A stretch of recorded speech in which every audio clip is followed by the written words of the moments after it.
आप सभी भाई बहनों का आध्यात्मिक ज्ञानात्मक चैनल की संध्या बेला ज्ञान कक्षा में एक बार फिर स्वागत है। आज की चर्चा का विषय है हमारी आपकी समझ कहाँ तक। देखिए, वैसे तो शास्त्रों में कहा गया है कि मनुष्य एक बुद्धिमान जीव है, यानी कि मनुष्य जीवन पाकर हम अपनी बुद्धि को और अधिक विकसित भी कर सकते हैं। वैसे तो देखिए, हम सभी भाई बहनों की जो एक स्थूल शरीर की जो एक इंद्रियां हैं, उनकी एक सीमा है। जैसे आपके हमारे देखने की एक सीमा है ना, हम सभी मनुष्यों को बहुत दूर का नजर नहीं आता। अब देखिए, गिद्ध आकाश में बहुत ऊंचाइयों पे भी होता है, लेकिन उसको बहुत दूर से नीचे कोई पदार्थ रखा हो उसके खाने का, तो उसको नजर आ जाता है। इसी तरह आपके हमारी नाक की एक सूंघने की एक शक्ति है, उसकी एक सीमा है। जबकि यही गंध की जो एक तीव्र शक्ति किसमें है? पशु में, एक कुत्ते में बहुत अधिक है। और अक्सर पुलिस विभाग में, सेना विभाग में इन कुत्तों द्वारा उनकी इस शक्ति का सदुपयोग लिया जाता है। तो इसका अभिप्राय क्या है? अब देखिए, उल्लू को रात को अंधेरे में भी नजर आता है। अब हमें आपको तो देखिए नजर आने के लिए प्रकाश चाहिए, भले ही आपकी हमारी आंखें, लेकिन हमारी आज की जो चर्चा का जो मुख्य विषय है वो समझ के ऊपर है। समझ का अभिप्राय बुद्धि तत्व से है। देखिए, शास्त्रों में कहा गया है कि ये जो स्थूल शरीर की जो आपकी हमारी ज्ञानेंद्रियां हैं, कर्मेंद्रियां हैं, इनको स्थूल रूप से गोलक कहा जाता है। इन सभी गोलकों पर जो एक नियंत्रण है वो मन का रहता है। मन के ऊपर नियंत्रण किसका है? बुद्धि तत्व का है। शास्त्रों में इस बुद्धि तत्व को भी स्वाभाविक रूप से एक प्रकृति का ही अंश माना गया है। देखिए, प्रकृति के क्योंकि 3 गुण है, तमोगुण, रजोगुण और सतोगुण।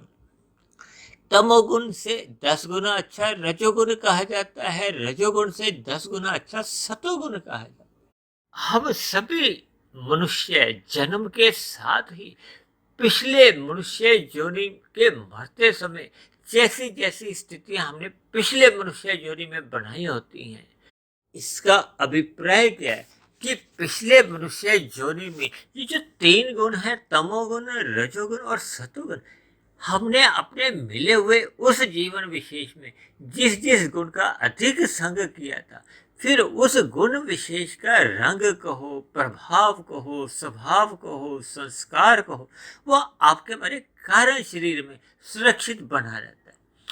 उसी कारण शरीर को ही, क्योंकि स्थूल शरीर आपको हमें नया मिलता है, लेकिन सूक्ष्म शरीर और कारण शरीर आत्मा परमात्मा के साथ उसी स्थिति में हमें वापस लौटा दिए जाते हैं।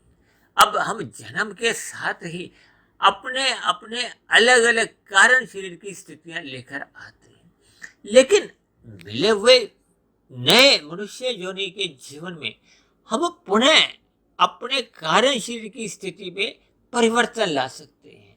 हम उसको और अच्छा भी बना सकते हैं, हम उसको बिगाड़ भी सकते हैं। देखिए, जब जब मनुष्य सतोगुण का अधिक संग करता है तो उसके जीवन में सुधार आते हैं, क्योंकि परमात्मा एक विशुद्ध सतोगुणी सत्ता है। विशुद्ध सतोगुणी सत्ता को समझने के लिए हमें प्रकृति का जो एक सतोगुण है, जो कि एक शुद्ध गुण माना जाता है अन्य गुणों की तुलना में, तो हमें उस गुण विशेष में स्थित होना पड़ता है। यानी कि हमें सत्संग करना होता है। सत्संग करने का अभिप्राय सतोगुण का संग है। हमें अपनी दिनचर्या में सात्विकता लानी होती है। विशेष रूप में देखिए, सूर्य निकलने से पूर्व का जो एक अमृत बेला है, ब्रह्म मुहूर्त का समय है, जब प्रकृति का सतोगुण अपनी शुद्धतम अवस्था में होता है। यानी कि सूर्य निकलने से पूर्व के जो 2 घंटे 40 मिनट का समय होते हैं, वो प्रकृति का एक शुद्धतम समय होता है। उस समय विशेष का मनुष्य जितना अधिक संग करता है, उस संग विशेष का आपके हमारे कारण शरीर में फिर वो सात्विक बुद्धि की एक विशेषता बनने से आपके हमारे कारण शरीर में फिर एक विवेक शक्ति जागृत होने लगती है। विवेक शक्ति जागृत होने पे ही परमात्मा के जो एक सूक्ष्म रहस्य हैं, प्रकृति के 3 गुण हैं, आपके हमारे जो 3 शरीर हैं, स्थूल शरीर, सूक्ष्म शरीर और कारण शरीर, इनका एक आपसी संबंध समझ में आने लगता है। देखिए, स्थूल शरीर तो सभी के ही बिना किसी प्रयत्न के अपने आप ही समाप्त हो जाते हैं। दूसरे सरल शब्दों में आप यूं भी समझ सकते हो, ये जो 84 लाख प्रकार की जोड़ियों के जो अलग अलग स्थूल शरीर है, ये मात्र एक कार्य है। इनके पीछे का कारण क्या है? वो आपका हमारा कारण शरीर है, जहाँ आपका हमारा कर्माशय रहता है, आपके हमारे बने हुए संस्कार रहते हैं।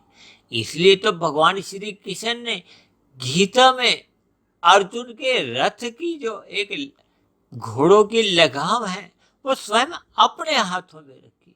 इसका अभिप्राय क्या है? इसका संदेश क्या है? इसका उपदेश क्या है? कि हमें अपने मिले हुए जीवन में अपनी समझ को या अपनी बुद्धि को परमात्मा के अनुसार, शास्त्रों के अनुसार या गुरु की आज्ञा अनुसार हमें रखनी होगी। हमें परमात्मा की शरणागति बनानी होगी। ये तभी संभव हो पाता है जब हम अपने मिले हुए जीवन में सेवा, सत्संग और स्वाध्याय को अधिक महत्व देते हैं। सेवा का अभिप्राय है निष्काम भाव से कर्म करने से। निष्काम भाव से कर्म करने से ही आपका हमारा स्थूल शरीर पवित्र होता है, शुद्ध होता है। फिर वो विषय भोगों की गलियों में आवारागर्दी नहीं करता। ये तभी संभव हो पाता है जब मनुष्य अपने मिले हुए जीवन में सत्संग को अधिक महत्व देता है, सतोगुण को अधिक महत्व देता है, रजोगुण को मात्र अपने स्थूल शरीर की आवश्यकताओं की पूर्ति तक ही एक सीमा में रखता है। यानी कि हमने स्थूल शरीर, सूक्ष्म शरीर द्वारा अपनी स्थितियों को सत्संग में बनाए रखना है और कारण शरीर में शुभ संस्कार बने। इसके लिए हमें देखिए ब्रह्म मुहूर्त में उठकर अपनी सात्विक स्थितियां बढ़ानी होगी, परमात्मा का ध्यान लगाना होगा। ये सभी तीनों स्थितियां सेवा, सत्संग, स्वाध्याय जब निरंतर आपके हमारे जीवन में बने रहते हैं, तभी हम संसारी विषय भोग जो रजोगुण में आपको हमें अच्छे लगते हैं, ये जो सुख, सुविधा, स्वाद, सम्मान और सत्ता, जो कि सभी प्रत्यक्ष रूप से या अप्रत्यक्ष रूप से ये संसारी भोग विषय हैं। जब मनुष्य रजोगुण से प्रभावित होता हुआ अपने मन बुद्धि को इन विषय भोगों में ही लगा देता है, तब उसका देखिए सेवा, सत्संग, स्वाध्याय सहज ही छूटने लगता है। इसलिए मेरी आप सभी भाई बहनों से विनती है कि अपने मन बुद्धि को सदा परमात्मा में स्थित करते हुए अपनी विवेक शक्ति को एक सकारात्मक दिशा देते रहना होगा, क्योंकि परमात्मा ही एक संपूर्ण आनंद स्वरूप सत्ता है। परमात्मा को पाकर ही हम ये अभावों की दलदल से कहो, इस संसारी दुखालय से अपने आप को बाहर निकाल सकते हैं। तो ऐसी सभी शुभ स्थितियां तभी आपके हमारे जीवन में बन पाती हैं जब हम अपने मिले हुए जीवन में अपने मन बुद्धि को परमात्मा के अधीन रखते हैं। तो ऐसी सभी शुभ स्थितियां हम सभी भाई बहनों के जीवन में नित्य हर्षण बनी रहे। इन्हीं शुभ कामनाओं के साथ आज की चर्चा विशेष को यही विश्राम देते हैं। कल सुबह पुनः मिलते हैं ब्रह्म मुहूर्त उपदेश कक्षा में। तब तक अपने आध्यात्मिक मित्र सुधीर भाटिया फकीर को इजाजत दें। आप सभी भाई बहनों को बहुत बहुत शुभ रात्रि।